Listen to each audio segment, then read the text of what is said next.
시험에 들게 하지 마옵시고 다만 악에서 구하여 주시옵소서. 예수님 이름으로 기도드리옵니다. 아멘.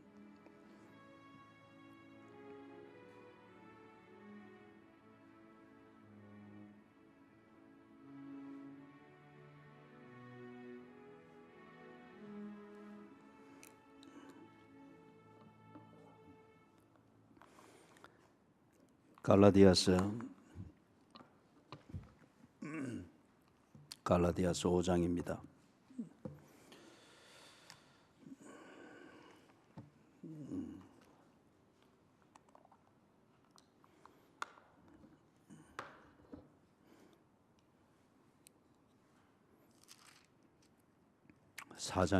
갈라디아서 4장 21절에서부터 31절까지 같이 읽습니다. 내게 말하라. 율법 아래에 있고자 하는 자들아, 율법을 듣지 못하였느냐? 기록된 바 아브라함에게 두 아들이 있으니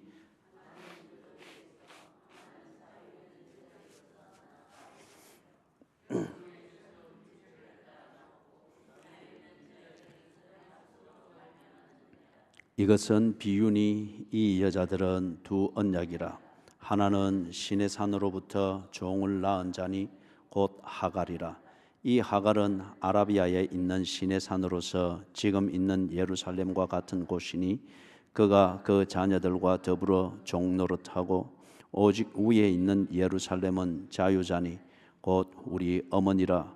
기록된 바 잉태하지 못한 자여 즐거워하라. 산고를 모르는 자여 소리질러 외치라. 이는 홀로 사는 자의 자녀가 남편 있는 자의 자녀보다 많음이니라. 하였으니 형제들아, 너희는 이삭과 같이 약속의 자녀라.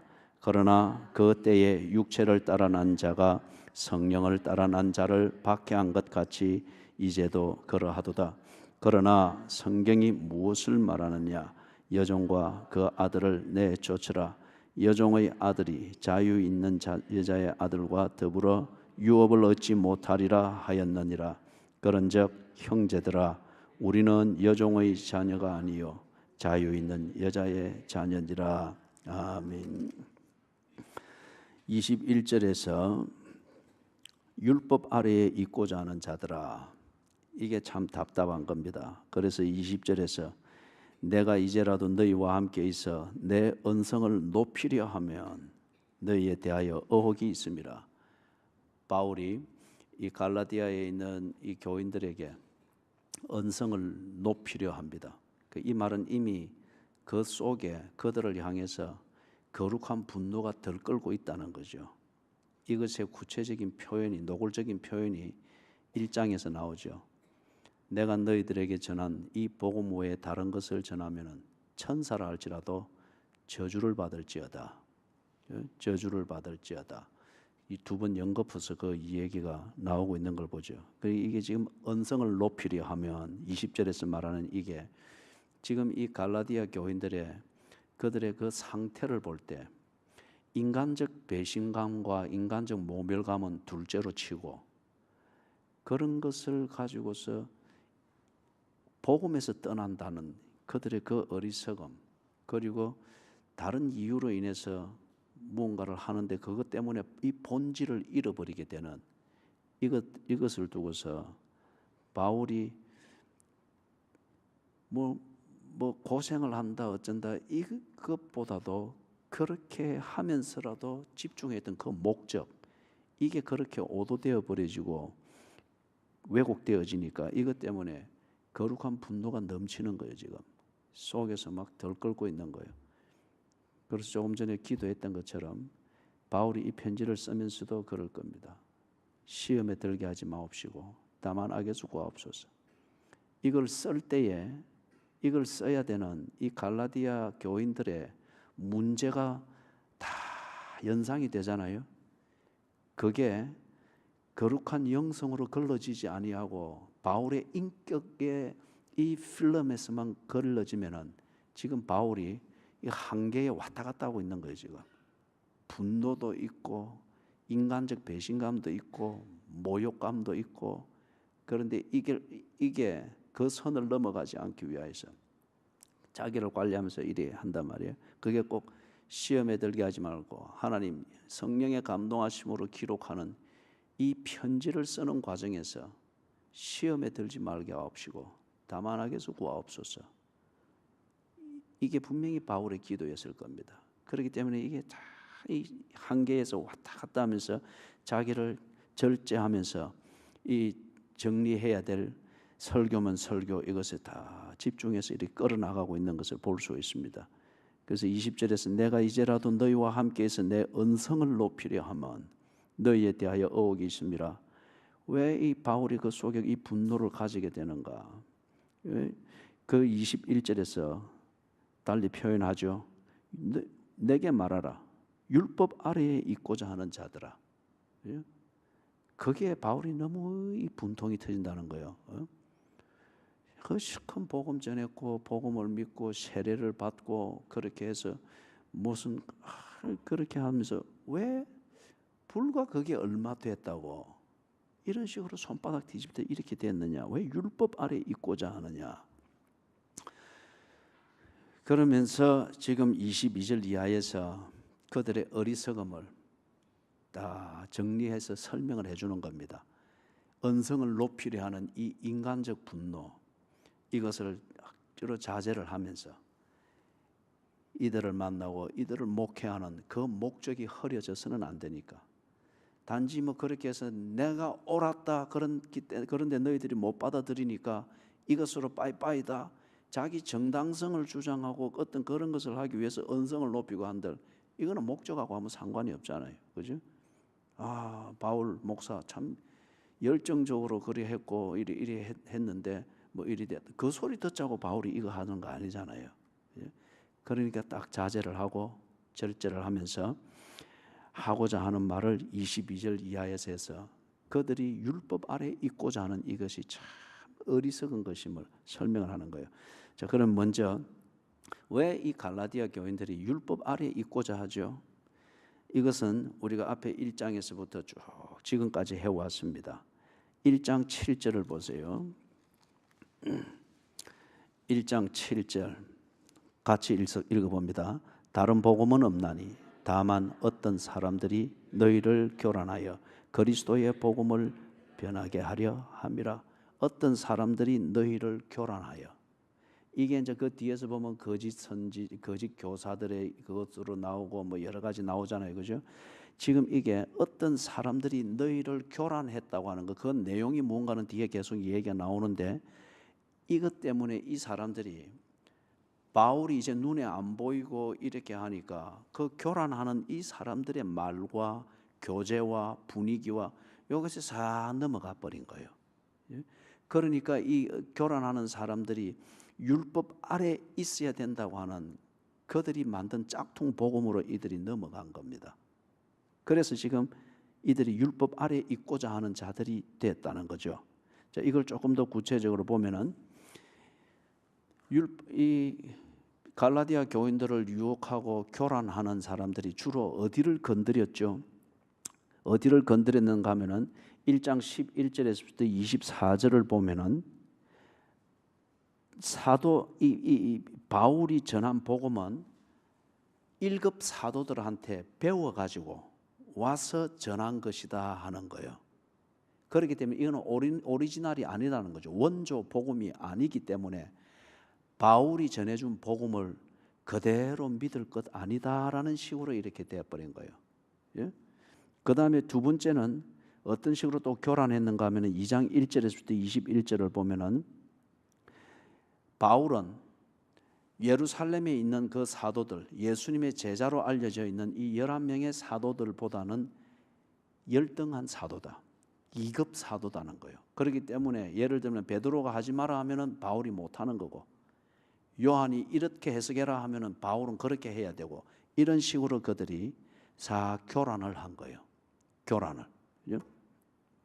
그 다음에 세 번째는 이 사람들이 교란했던 내용이 3장 1절에서부터 그 마지막에까지 보면은 유대교에서 개종한 유대인 기독교인들이 있죠. 이 유대인 기독교인들이 율법주의적, 선행을 딱 가미를 시켰습니다. 이 사람들이 바울이 틀렸다고 말하지 않았습니다. 그리고 바울이 전한 십자가 중심의 이 은혜의 복음이 틀렸다고 말하지 않습니다. 그게 옳다고 했습니다. 그러나 그것만으로는 안 된다고 한 거예요. 거기에 더해져야 된다. 그게 뭐였죠? 율법주의적 선행이었습니다. 그래서 이 사람들이 아주 교묘하게 교란을 한 거예요. 예? 너희들이 정말 바울을 존경하느냐? 그리고 바울이 전한 복음을 믿느냐? 바울을 정말 존경하는 것 같으면은 바울이 욕을 듣도록 해서는 안 되지. 그럼 어떻게 하면 되는데요? 바울이 전한 복음을 다 믿고 그게 유효해지도록 율법을 잘 지켜서 이 선행을 완벽하게 해야 된다. 그러니까 순진한 교인들은 바울 목사를 존중하고 그가 욕을 듣거나 오해가 되지 않도록 하기 위해서 이들의 말을 받아가지고 율법주의적 행위를 당연하게 여기면서 그런 식의 신앙생활로 그렇게 간 경우도 적지 않아 많이 있었단 말이에요.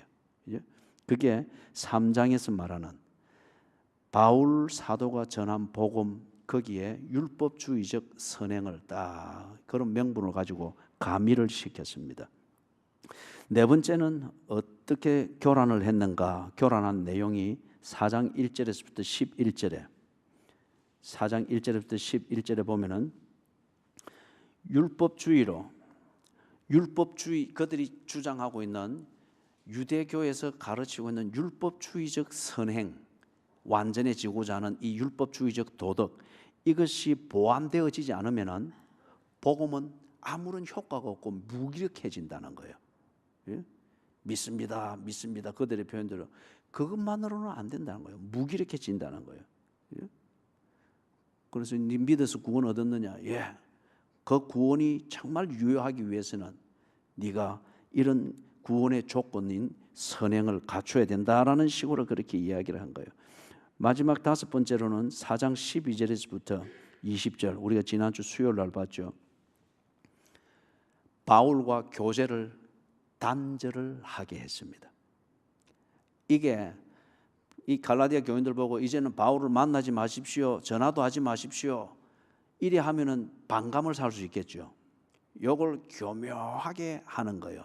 교묘하게 해서 자기들은 직접적으로 바울과 교제를 끊으십시오, 교사한 적이 없는데 그들이 한 것을 통해서 은연중에 주입이 되면서 갈라디아 교인들이 정말 믿음을 가지고 구원을 얻기 위해서는 더 이상 바울을 만나서는 안 되겠구나. 만나면은 얼굴 보고 그걸 거부할 수는 없으니까 차라리 여기서 딱 끊고 안 만나야겠다. 이런 식으로 주입이 되도록 딱 한 거예요. 그리고 이런 걸 보고 정치에서는 공작이라고 합니다. 공작. 그죠? 여기서 이렇게 딱 흘리고 저기서는 또 다르게 싹 흘려놓고 지는 쏙 빠지면은 저들끼리 막 싸우도록 만드는 거예요. 그리고 공작을 한 그 정치인은 어부지리를 먹게 되는 거죠. 이런 식으로 이 유대인 기독교인들이 유대교적 전통을 추구하면서 율법주의적 선행, 이게 구원의 조건이 된다고 하는 이 신앙, 나름대로의 신앙을 가지고 있는 사람들이 갈라디아 교인들을 이렇게 사사히 교란을 하니까 갈라디아 교인들이 귀가 얇은지 아니면은 뿌리가 얕은지 아니면은 지 성향대로 신앙생활을 해서 그런지 교란한 자들에게 먹혀 들어간 겁니다. 그래서 율법 아래 있고자 하는 거예요. 이 표현은 그럼 뭡니까? 하나님의 은혜의 약속을 믿어서 구원을 얻는, 이거는 자기들에게 이미 이제 막연해져 버린 거죠. 그것보다는 유대교에서 가르쳐 오고 전통적으로 지켜오던 대로 율법을 완전히 지키는 그 선행을 통해서 내가 인정을 받고 구원을 얻는다는 식으로 생각을 한 거예요. 그렇기 때문에 이름만 예수의 이름을 들먹이는 거지 내용은 뭡니까? 그들의 신앙의 내용은 유대교입니다. 유대교. 자, 그래서 바울이 율법을 듣지 못하였느냐? 토라를 읽어보지 못하였느냐? 아니면은 하나님이 율법을 주신 그 목적을 너희들이 배우지 못했느냐?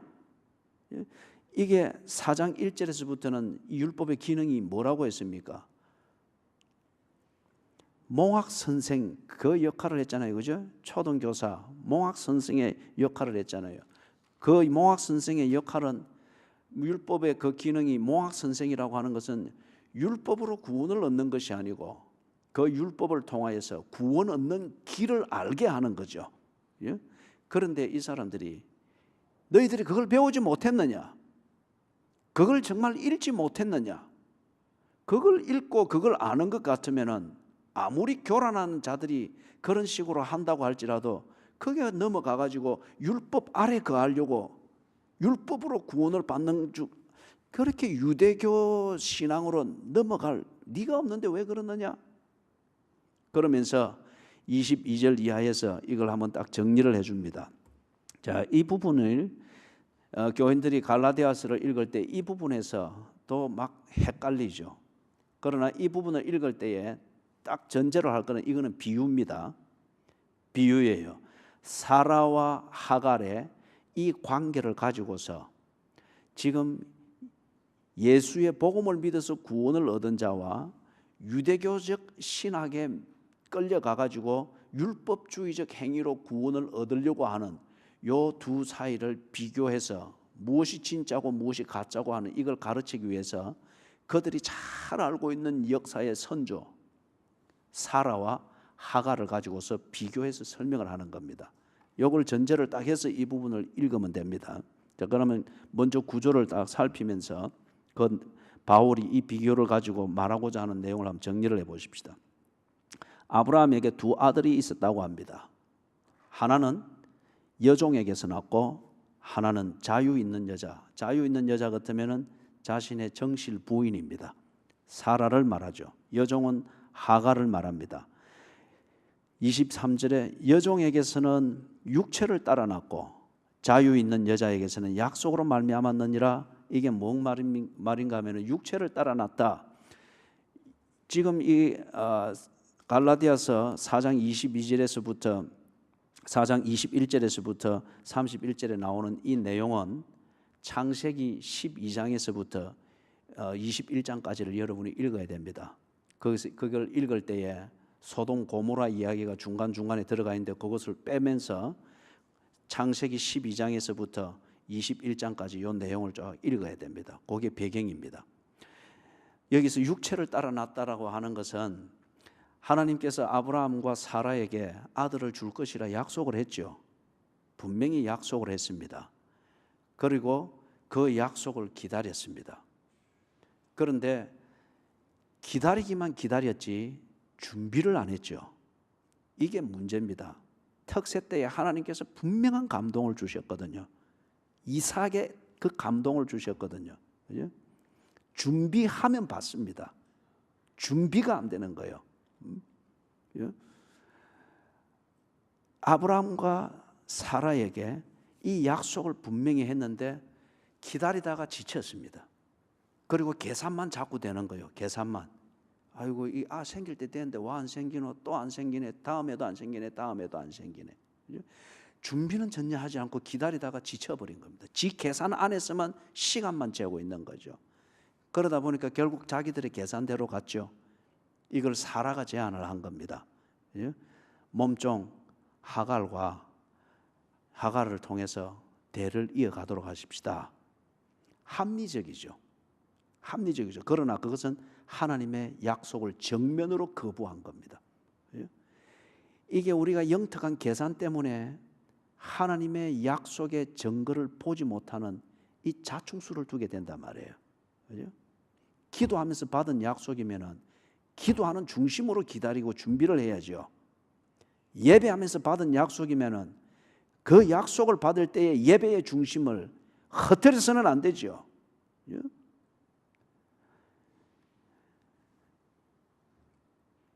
그래서 하갈을 통해서 아이를 낳았습니다. 그거는 그 당시 고대의 풍습입니다.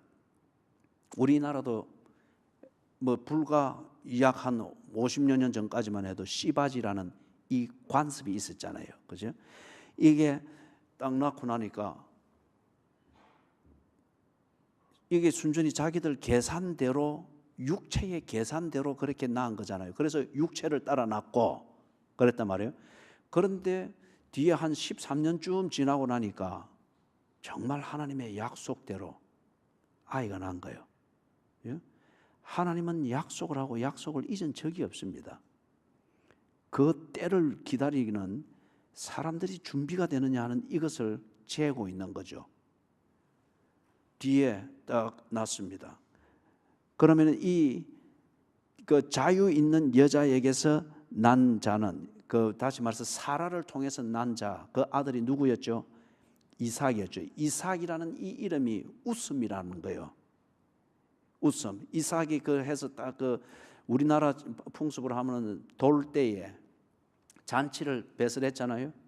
이때에 이 이삭을 아브라함이 100세에 얻은 아들을 무릎에 올려놓고 웃었습니다. 만면에 웃음이 넘쳤어요. 이삭이요, 웃음. 특세 때에 하나님께서 이 감동과 이 환상을 주셨단 말이에요. 그죠? 우리의 육체를 따라 날 수 없는 자식을 약속을 따라 얻게 하시고, 그게 진정 그 아이를 기다리던 그 부모의 무릎에 올려놨을 때 그게 웃음이 되어지는 이 감동을 주시고, 그리고 우리 특세 때 이 기도를 많이 했죠. 이 웃음으로 특징되어지는 이 아이를 받을 수 있는 똑같은 무릎이 준비가 되어져. 그 약속을 받을 때의 무릎, 그 약속을 받을 때의 예배의 무릎, 그 약속을 받을 때에 하나님을 오매불만 기다리며 자비를 구하던 그 무릎이 준비가 되어져. 약속은 주셨으나 그 무릎이, 아이를 받을 무릎이 없으니까 이삭이라는 이 이름이 웃음으로 그들에게 왔단 말이에요. 그래, 이게 약속을 따라 난 자녀입니다.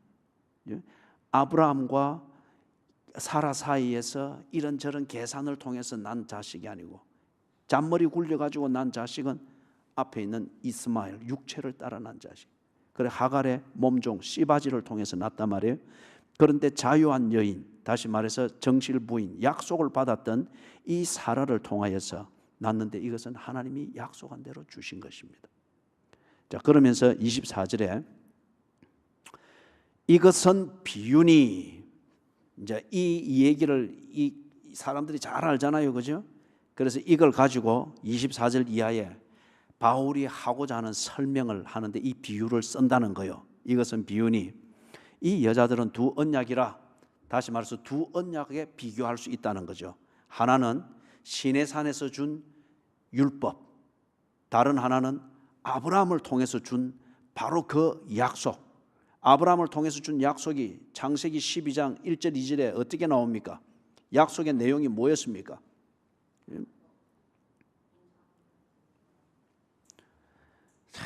목회무상입니다. 그래, 목회무상.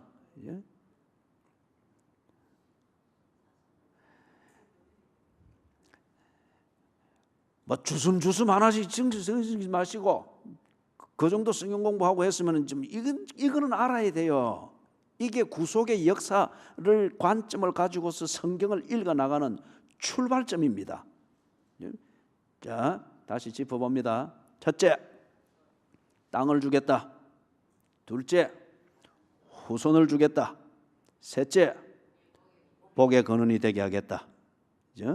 새로 번역이 된 우리 고쳐진 성경에는 복이 되게 하겠다, 그런 말인데 복의 근원이 되게 하겠다, 같은 말이에요. 그죠? 이 세 가지를 약속을 했잖아요. 그래서 이 약속을 한 다음에 하나님께서 이 약속을 믿을 수 있도록 보증을 한 게 언약입니다. 그 언약이 15장에서 나오고 17장에서 나와요.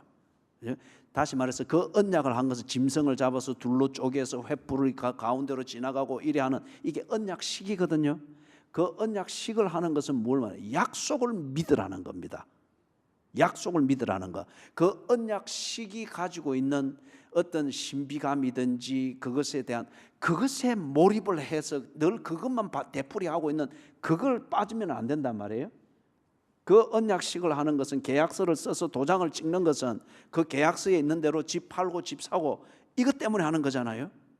그와 같이 그 15장, 창세기 15장 16장에서 나오는 이 언약식을 한 것은 창세기 12장에서 하나님의 한 약속, 하나님이 이루실 이 내용을 어떤 경우에라도 흔들리지 말고 믿고 그 믿음대로 약속을 받을 준비를 하는 삶을 살아라, 이걸 하도록 하기 위해서 언약식이라고 한 것을 했단 말이에요.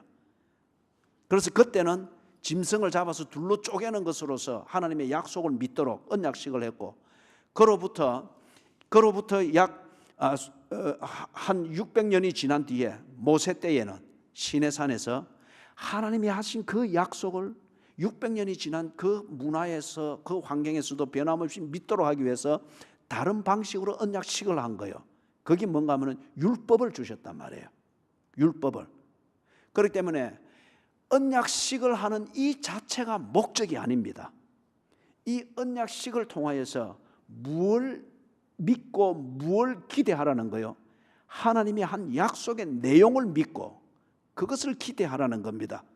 그리고 그 약속이 성취되어지는 길을 준비하고 그 약속의 성취를 받을 준비를 하고, 그리고 그 약속의 성취를 향해서 걸어가는 이 삶, 그것에 흔들림이 없어라, 이걸 위해서 언약식을 줬단 말이에요. 그래서 사라를 통해서 땅과 자손과 복의 근원이 되겠다는 약속을 주셨고, 이것을 믿을 수 있도록 짐승을 잡아 둘로 쪼개 횃불이 지나가는 이 언약을 해서 보증을 해 주었습니다. 600여 년이 지난 뒤에 모세를 불러 올려가지고 시내산에서 율법을 주셨습니다.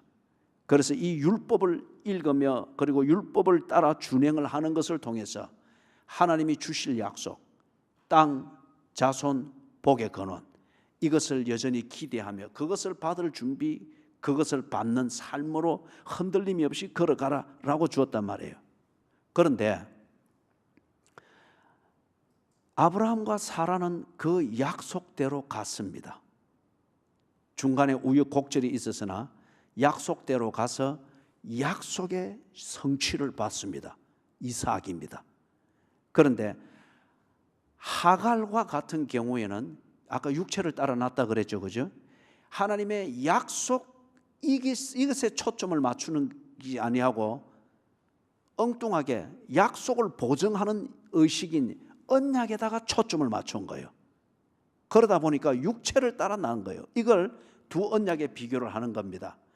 하나님의 약속이 성취되어지는 거기에 집중을 해야지, 왜 이 약속을 보증하는 언약에다가 왜 거기다 집중을 하느냐? 간음하지 말라. 평생토록 간음하지 않기 위하여서 늘 그리할 때에, 그게 참 아이러니예요. 도둑질하지 않기 위해서는 늘 선행을 하고 자기를 관리하면 언제나 도둑질할 기회 속에서만 살게 되는 거예요. 간음하지 않겠다는 이것을 완벽하게 지키기 위해서는 늘 그 사람은 언제나 간음할 위험이 있는 환경 속에서만 살게 되는 거예요. 이게 참 아이러니죠, 그죠? 그래서 이 시내산 언약, 다시 말해서 율법, 이것을 가지고서 하나님이 언약한 여기에 딱 초점을 맞춰버리니까 이 율법을 통해서 하나님께서 믿게 하고 준비하게 하고 그것을 향해서 살도록 하게 하는 약속을 향한 삶, 이것을 그들이 잊어버렸다는 거예요. 자, 여기서 조금 짚어봐야 될 게 있습니다. 25절에 이 하갈은 아라비아에 있는 시내산으로서, 거기 아라비아에 있는 시내산 이렇게 되어 있죠.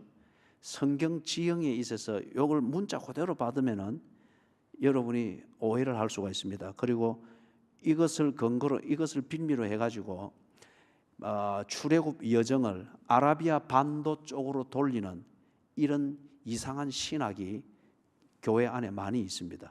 그리고 그걸 퍼뜨린 사람을 교회가 막 초청해가지고 그 사람이 돌아다니면서 사진 찍은 거 이래 해가지고 막 그렇게 해서 출애굽 여정을 아라비아 반도로 이렇게 돌려놓는 이게 많이 있어요.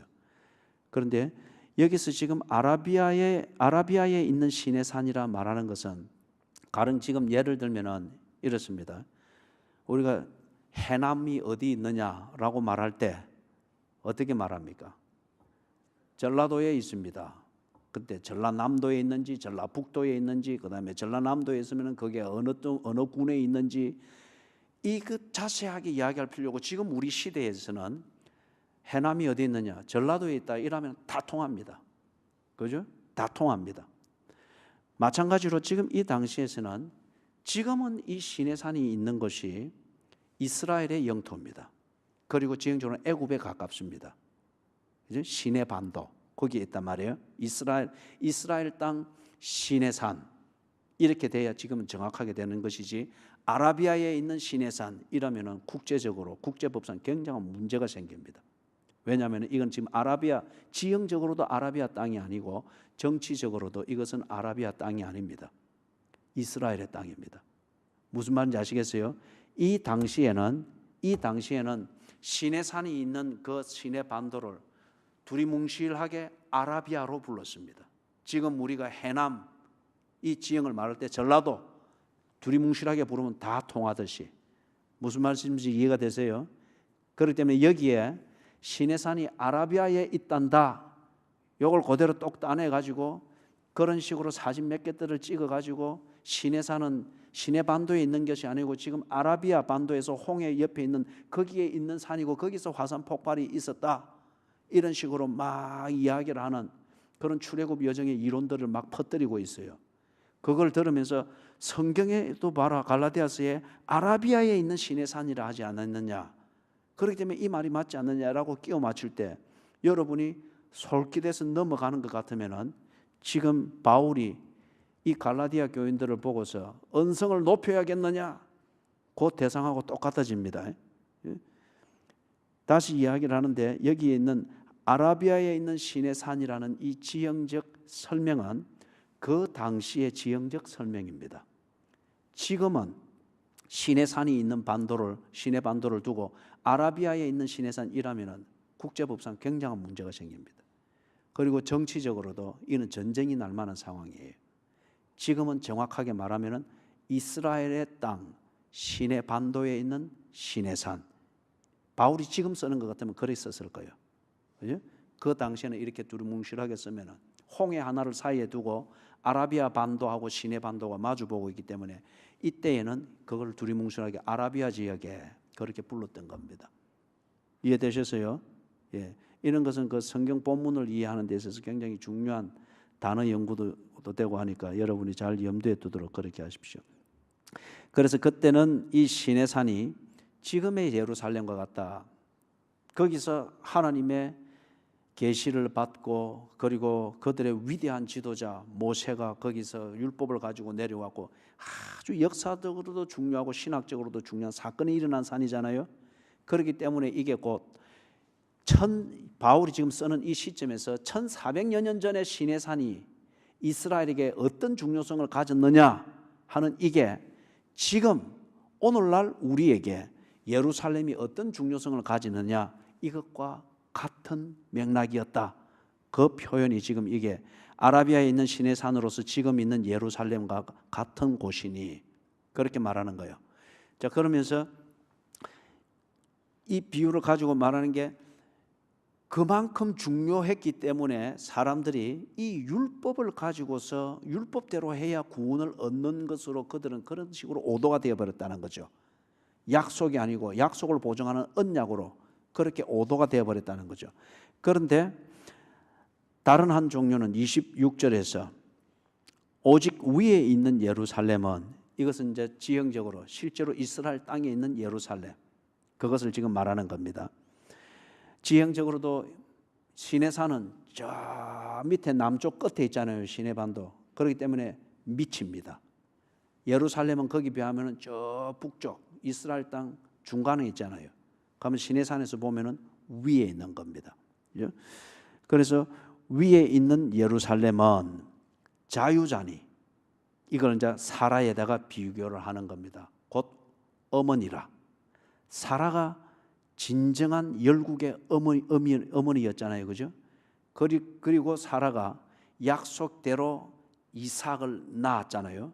그리고 땅과 후손과 복의 근원이 되겠다는 약속이 성취되는 통로가 되었잖아요. 그죠? 그와 같이 사라를 통하여서 우리에게 이루어 가시는 이 약속, 복의 근원으로 오신 예수, 그를 믿는 것이 가짜배기 예루살렘, 신의 산이 아니고 진짜 예루살렘에서 우리가 하나님을 경배하듯이 사라의 이 혈통을 통해서 온 복의 근원이신 예수 그리스도를 믿는 이 믿음, 이것으로 구원을 얻는다고 하는 이 복음, 이것이 사라가 열국의 어미였듯이 이것이 진정 우리에게 신앙이고 믿음이라는 거예요. 그걸 지금 이렇게 지금 복잡하게 비교를 해놓은 겁니다. 그 다음에 27절, 거기도 좀 정리를 해야 될 게 있습니다. 거기 보니 기록된 바, 인용한 거죠. 잉태하지 못한 자여 즐거워하라. 산고를 모르는 자여 소리질러 외치라.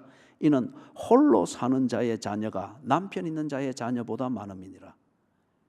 이게 생물학적으로 볼 때는 이게 말이 안 되는 소리잖아요, 그죠? 홀로 있는데 어떻게?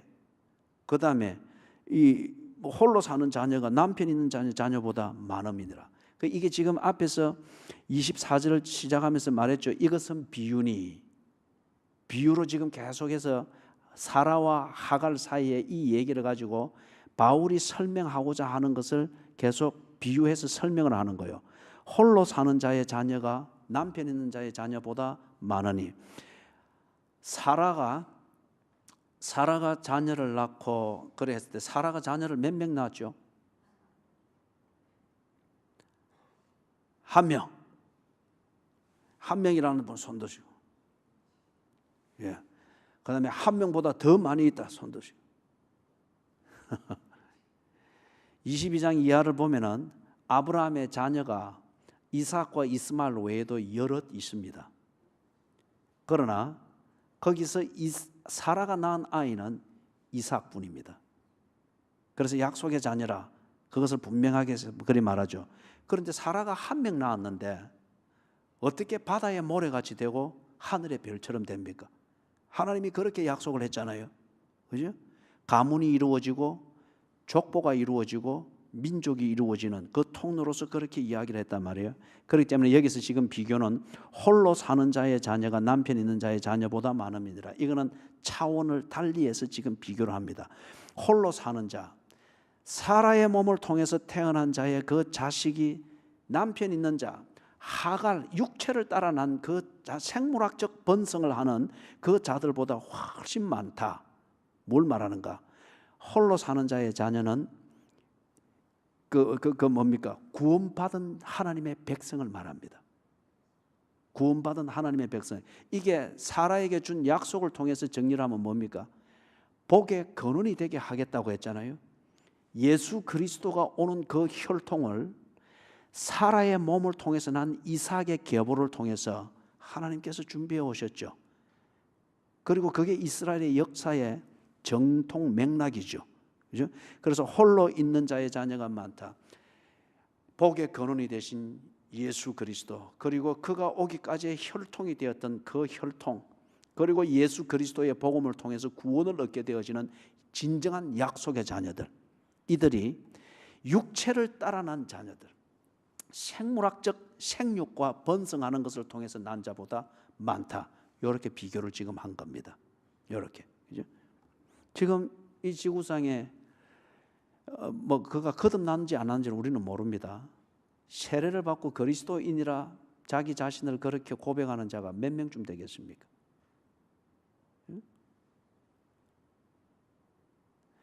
통계로만 이래 봐도 17억이 넘습니다.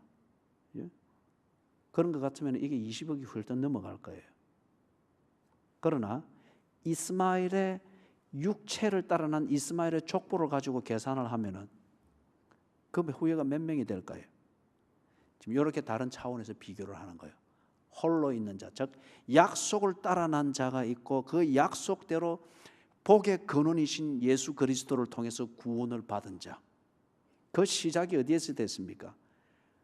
아브라함과 사라를 통해서 약속을 따라 난 자녀로부터 됐잖아요. 예? 그러나 육체를 따라 난 자, 하갈과 그걸 통해서 난 자, 그죠? 생육하고 번성해 나가네. 그 두 차원을 가지고 지금 비교를 하고 있는 것을 봅니다. 그 다음에 28절. 그래서 딱 이야기를 합니다. 형제들아, 너희는 이삭과 같이 약속의 자녀라. 약속의 자녀라. 다른 말로 말하면은 자녀가 없어서 전전긍긍하고 이리 계산하고 저리 계산하다가 아이고 씨바지 해가지고 막 아만 있으면 안 됩니까? 그런 식으로 너희들이 교란하는 자들의 말을 듣고 그 교란하는 말의 분위기와 논리를 우선 들으니까 그게 더 납득이 되어지고 그럴 것 같아서 후딱 넘어가는데 조심해라. 그리 후딱 넘어간 게 약속을 벗어나서 짝퉁 복음 아래, 즉 율법 아래 행위로서 구원을 받는다고 주장하는 거기에 서게 되는 것인 줄 너희들이 알아야 된다. 하갈에게서 났다고 그것도 아이지만은 그러나 그는 유업을 이을 약속의 자녀가 아니니라. 왜 네가 교란하는 자들의 그 말을 듣고서 귀가 가볍고 눈이 어두워가지고 우선 느낌이 좋다라고 해서 거기에 동조를 하는데 너는 그게 신앙이라고 하는데 정신을 차리라. 너는 하갈이 낳은 이스마엘이 아니니라. 약속을 따라 난 복의 근원이신 예수 그리스도를 따라 말미암아서 태어난 하나님의 자녀이니라. 그런데 왜 육체를 따라 난 자식 그것처럼 너희가 왜 그렇게 처신을 하려고 하느냐? 형제들아, 너희는 이삭과 같이 약속의 자녀니라. 그러면서 29절, 30절, 31절에서 현실적인 어려움을 이해를 하면서 그들에게 이해를 시킵니다. 그러나 그때의 육체를 따라 난 자가 성령을 따라 난 자를 박해한 것 같이, 이것은 창세기 21장을 보면은 여러분들이 이 그림을 그대로 볼 수 있습니다. 이스마엘은 그때 13살이었고 이삭은 이제 1살 되면서 아장거렸습니다. 그런데 이 이스마엘이 이삭을 항상 괴롭혔죠. 그죠? 괴롭혔죠. 놀리고 괴롭히고 그걸 말합니다. 그래서 육체를 따라 난 자, 하갈의 씨바지를 통해서 태어난 자입니다. 하나님의 약속을 어긴 잔재주 부림의 결과였죠. 그런데 성령을 따라 났다. 여기서 성령은 하나님께서 아브라함과 사라에게 여호와의 사자를 보내서 약속을 했죠. 그죠? 예, 그것을 의미합니다. 하나님의 뜻이 전달되어지는 것, 그걸 이런 누가 합니까? 성령께서 하는 것이잖아요. 그 약속을 믿게 하고 그 약속을 이루게 하는 것도 성령이 하시는 거잖아요. 그래서 성령을 따라 난 자, 이삭을 말하는 거죠. 그래서 이스마엘이 놀리고 박해하고 괴롭혔습니다. 그죠? 그와 같이 이제도 그러하도다. 유대교가 상당히 오랫동안 포로 시대 때 돌아온 때로부터 지금 이 시점까지 하면 약 500년입니다. 유대교가 그렇게 만들어가면서 율법을 해석하고 율법을 지키는 가이드라인을 정하고 전통을 만들고, 그러니까 이 유대인들의 이 사회가 유대교에 의해서 단단하게 새겨져 있단 말이에요. 그래서 이 유대교의 문화든지 유대교의 가르침을 거부하면은 예를 들면 그 사회에서 직업도 못 구합니다. 이럴 정도로 유대교가 덩치에 있어서나 사는 편리함에 있어서 단단히 커가 있고 이 이스라엘 사회에서 완전히 주된 세력이 되어 있단 말이에요. 꼭 13살 먹은 이스라엘이 1살 배기 이삭 앞에 서 있는 것처럼 유대교가 이렇게 단단해 있단 말이에요. 이론도 많고 아주 설명도 많고 아주 그렇단 말이에요. 반면에 지금 바울이 갈라디아 교인들에게 이 편지를 쓸 무렵은 기독교가 예수 그리스도의 복음을 믿고 세례를 받아 그리스도인 된 이런 역사가 불과 30년도 채 안 되는 거예요. 30년도 채 안 되는 거예요. 500여년의 전통을 가진 유대교, 율법주의적 신학을 말하는 유대교의 전통 앞에 30년도 채 안 되는 이 기독교의 그 역사가 아주 이스마엘과 이삭과 같은 이런 거란 말이에요. 그죠? 그러니까 괴롭히고 그럴 수 있다는 거죠. 그런데 30절에 그러나 성경이 무엇을 말하느냐? 그죠?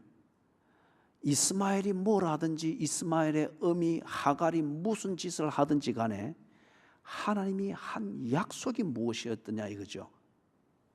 네 몸에서 날 자가 네 상속자가 되리라고 했지 않습니까? 그리고 내년 이맘때에 아이를 낳을 것이라고 했잖아요. 그죠? 이스마엘이 어떻게 괴롭히든지 간에 하갈이 어떻게 잔재주를 부리든지 간에 여호와께서 네게 한 약속이 무엇이냐? 그리고 그 약속대로 되었지 않아요? 그와 같이 여기서 30절에 성경이 무엇을 말하느냐? 오늘 유대교적 전통과 유대교의 세력을 가지고서 30년도 채 안 되는 기독교도인 너희들과 교회들을 괴롭히고 휘젓고 교란시켜서 너희들이 어떻게 분별이 안 될 정도로 세밀하고 세련된 그런 이론대로 다가오는데, 그러나 성경이 무엇을 말하느냐? 신의 산이 무엇을 말하느냐도 아니고, 하갈의 전통이 무엇을 말하느냐도 아니고, 유대교의 전통이 무엇을 말하느냐, 유대교의 세력과 교권이 무엇을 말하느냐, 이것에 집중을 하지 말고 성경이 무엇이라고 말하느냐. 여종과 그 아들을 내쫓으라. 여종의 아들이 자유 있는 여자의 아들과 더불어 유업을 얻지 못하리라 하였느니라. 구원은 율법주의적 신학을 가지고서 강조하고 그 전통으로 세력을 뻗치고 있는 유대교가 가르치는 대로 해서 구원을 얻는 것이 아니라는 거죠. 그것은 하갈과 같이 짝퉁이다. 유업을 이을 자, 구원을 얻는 자, 하나님의 자녀가 되는 권세를 받게 되는 자는 누구인가? 예수 그리스도의 복음, 이 복음을 믿어 구원을 얻은 자들이라는 거죠. 사라의 몸에서 난 자가 아브라함의 유업을 이을 자가 되었던 것처럼 하나님의 약속대로 예수 그리스도의 복음을 믿어 구원을 얻은 자가 하나님의 자녀되는 권세를 얻는 자니라. 그렇기 때문에 500여 년 된 세력과 이론과 분위기와 전통을 가지고 너희들을 괴롭히고 교란하게 하는 것을 두고 긴가민가 고민하지 말고 쫓아내버리라. 쫓아내버리라.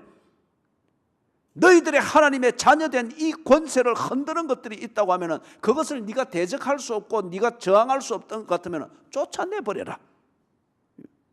네가 이 집에 있어야 될 자녀이니라. 왜? 너는 약속을 따라 난 자녀이며 교란케 하는 저자들은 육체를 따라 난 자들이니라.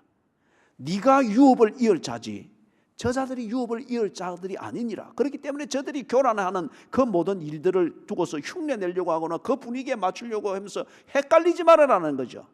안 되면 쫓아내버려라. 유다서를 할 때 제가 그 얘기를 했죠. 그죠? 준비된 만큼 저항하십시오. 그러나 준비된 그 이상의 것을 가지고 교란시키고 유혹할 때는 쫓아내버리십시오. 예? 여러분이 준비된 것으로 변화를 못 시킵니다. 오히려 여러분이 변질되어 버립니다. 때는 쫓아내버리라는 거죠. 31절 같이 읽습니다. 그런즉 형제들아 우리는 여종의 자녀가 아니요 자유 있는 여자의 자녀니라. 네가 정말 성도인데 왜 저들이 선행을 가지고 성도의 행세를 하는 그것을 자꾸 흉내를 내려고 하고 기웃거리느냐 이거죠. 자, 말씀을 정리를 합니다. 그러면 왜 여종의 아들이 되고자 할까?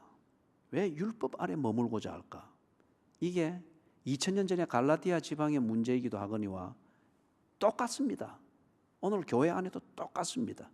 그죠? 하나님은 오늘 내년 이맘때에 아들을 얻게 하겠다. 특세를 통해서 분명히 주셨습니다. 분명히 주셨습니다. 그럼에도 불구하고 기다려 나가는 동안에 자꾸 엉뚱한 생각을 하는 거예요. 그 기도하던 무릎, 그 예배하던 집중력, 그리고 하나님을 오매불망 바라보던 그 진정 어림, 이삭을 만들 수 있는 이 무릎과 이것이 준비가 안 되는 거예요. 어떤 형편이 되어지면 여종의 아들이 되려고 하는 거예요. 율법 아래 거하려고 하는 거예요. 왜 그렇게 될까요? 한 네 가지로 정리를 해보면 그렇습니다. 첫 번째는 몇 가지 지키는 게 있을 수 있습니다. 그죠? 몇 가지는 빠지지 않고 교회 오고 뭐 성경 정연대로 뭐 한 분씩 뭐 생각나면 읽어서 하고 뭐 도둑질 안 하고 간음 안 하고 몇 가지 집중하여 지키는 게 있을 수 있습니다. 그런데 그걸 가지고 만족감을 얻는 거예요. 하나님 앞에서 또는 그리스도인에서 할 바를 다 했다라고 스스로 만족감을 가집니다. 그런 다음에 두 번째, 그런 것을 몇 가지를 내 눈에 들어오고 내 마음에 정한 그것을 지키기 위해서 나름대로 고행을 합니다. 나름대로, 그죠? 한눈 팔지 아니하려고 하고, 나름대로 지가 정한 예배는 지가 가려고 시간 지켜서 하고 이렇게 그래 합니다. 나름대로 지 기준에서는 고행이죠. 이걸 자기 자신의 의로 여깁니다. 의로 여기고 자족감을 가지는 거예요. 내가 요 정도 봉사를 하면은, 그리고 이 봉사를 위해서 내가 얼만큼 희생을 하는데 자기 기준에서 볼 때 큰 거예요. 이걸 자기의 의로 여기는 거예요. 거기서 자족감을 가지는 겁니다. 그 다음에 세 번째, 이런 자족감 그리고 자기 스스로 인정하는 자기의, 이것은 다른 모든 것에 대해서 책임을 다한 것으로서 스스로 합리화합니다.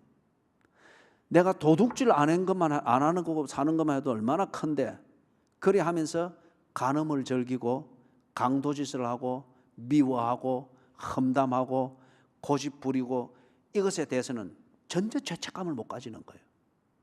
도둑질 안 하기 위해서 내가 나를 관리하기 위해서 희생하고 있다.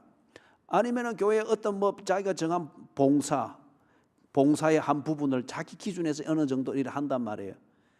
그것 하는 것으로서 가지는 자족감과 자기의로 딱 뭉쳐지게 될 때에 봉사는 하되 사람들에게 가시 노릇을 하게 되어지고 이기적이고 아주 자기밖에 모르고 이것에 대해서는 전혀 죄책감이나 문제의식을 안 가지고 오히려 그것에 대해서 합리화하는 근거로 삼는단 말이에요. 그래서 마지막 네 번째, 자기는 나름대로 내가 하고 몇 가지 지키고 있는 그걸 위해서 희생하고 있고, 그리고 그것을 나름대로 가지고 얻는 자족감과 자기 충족감, 이걸 지켜나가는 것, 그걸 여전히 유지하고 지켜나가는 것, 이걸 믿음이라 스스로 생각을 하는 거예요. 이걸 스스로 확신이라, 자기 신앙의 확신이라 그렇게 스스로 믿는 겁니다. 그렇기 때문에 율법 아래 거하는 겁니다. 여종의 아들이 되고자 하는 거예요. 자족감도 있죠. 자기 의도 있죠. 그러니까 뭔가 이게 신앙생활이다. 자기 스스로는 주변에서 지가 지키는 계명 하나 외에 다른 9가지는 다 지게 지금 돌질을 해도 내가 지키고 있는 그 한 가지를 통해서 얻는 자족감, 그걸 통해서 내 스스로 만든 자기의, 이거로 9가지 계명이 내게 던지는 돌들에 대하여서 핍박이라 생각을 하는 거예요. 핍박이라 생각하고 내 십자가를 지고 가고 있다고 자기 스스로를 신비화하게 만드는 거예요. 그래서 바울이 분통을 터뜨리면서 지금 이걸 정리를 해주는 겁니다. 정리를. 그죠? 그런즉 형제들아, 우리는 여종의 자녀가 아니요 자유 있는 여자의 자녀니라. 예수 그리스도를 믿어서 거듭나는 것이 구원입니다. 그리고 그 거듭나는 것이 하나님의 자녀가 된 것입니다. 그 안에서 성숙해 가는 것이 우리 그리스도인의 삶의 주제죠. 자, 우리 찬송가 349장 부르고 마칩시다.